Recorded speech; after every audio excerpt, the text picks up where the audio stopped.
Hello again, Vinyl community. Matt here again. Some of you may have seen my recent video about the White Album, where I was trying to figure out which copy to keep. I had three different copies of it. I had a 1968 second pressing.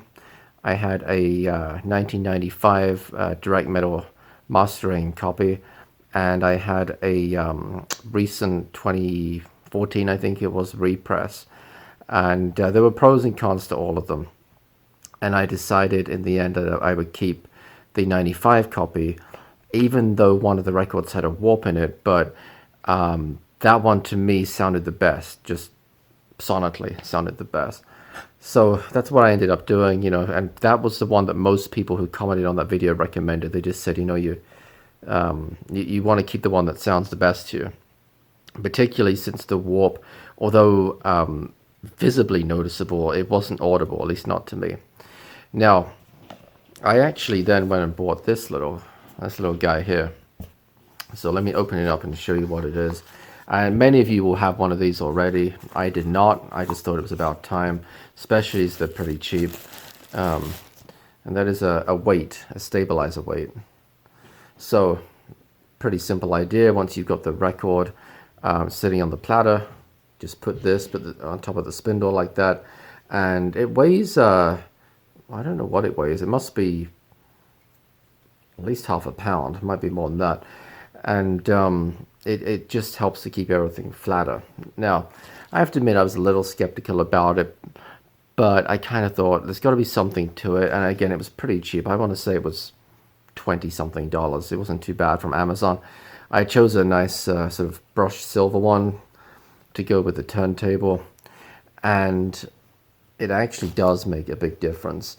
So here's the 1995 copy of the White Album that I ended up keeping, and I realized that from the cover it looks the same as any other White Album pretty much, except that it doesn't have a serial number. But yeah.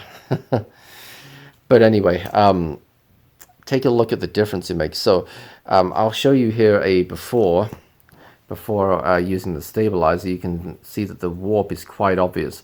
Just look at the way the stylus is kind of moving around all over the place. And now let's take a look at what adding the weight, adding the stabilizer looks like. And to me, it's an obvious improvement. Like I would say that it's improved it by 50%. So that's pretty remarkable. Now, whether it's improved the sound quality, I don't know. In theory, it probably has a bit, but like I said, the warp wasn't too audible to me anyway. But yeah, already just from that White Album, just getting this already kind of made a difference. Now, on a related note, last year, as many of you will know, in 2018, Giles Martin, the son of George Martin, he remixed the White Album, and this was for the 50th anniversary. Of course, it came out in '68. Last year was 2018.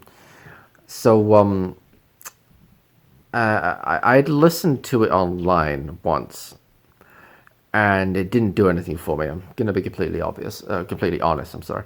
It didn't really do anything for me. It's not that it sounded bad. It just sounded different. But I saw a video that me and Mr. Mayo, Joe and me and Mr. Mayo put out, where he had a copy of it, and he was talking about the pros and cons. Now he had a CD copy because he got the deluxe CD set, which comes with a lot of extra stuff. And he was saying, his point was really that it's not that it's right or wrong or good or bad, this new remix. It's just different. And when you've grown up your whole life listening to an album, especially an iconic one like the White Album, and you've heard it over and over again, it's ingrained in your mind, and you remember it. You remember the songs always being mixed and always sounding a particular way. So any alteration to that is very jarring.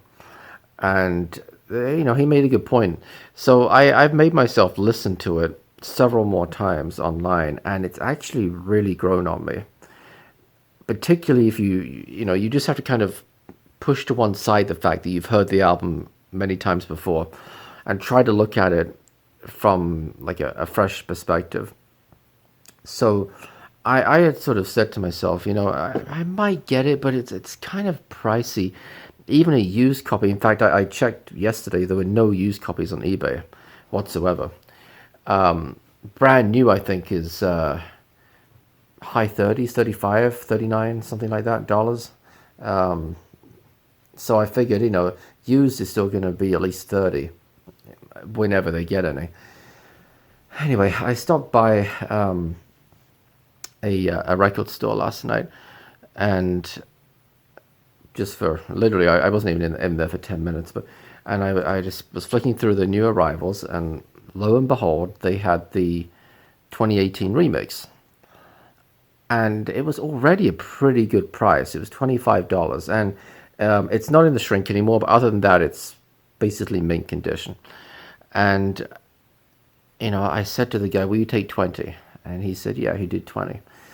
So I ended up getting a 2018 remix of the White Album for just $20.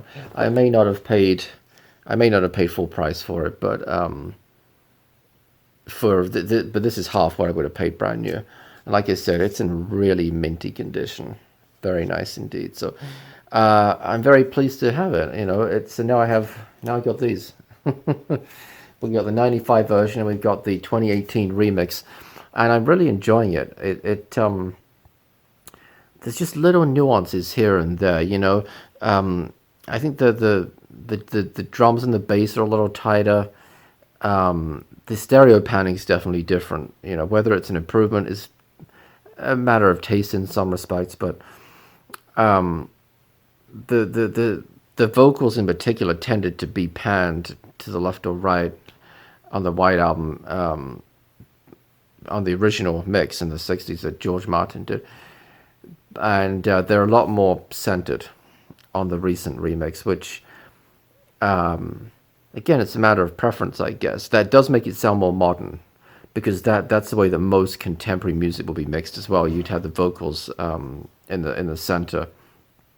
So yeah, it's just different, not better or worse. And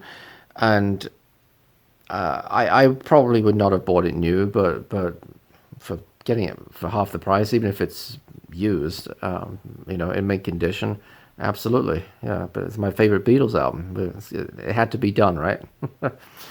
So yeah, that's my little White Album update right there. Very pleased with the weight, with the stabilizer. Very pleased to have picked up this remix for $20, and yeah. So if you guys would like to leave a comment, I always appreciate everybody's feedback. Hit the subscribe button below, and you can see whenever I post a new video, and hit the bell icon, and you'll be notified whenever I do post a new video. So thank you guys as always for watching, and until next time, bye bye.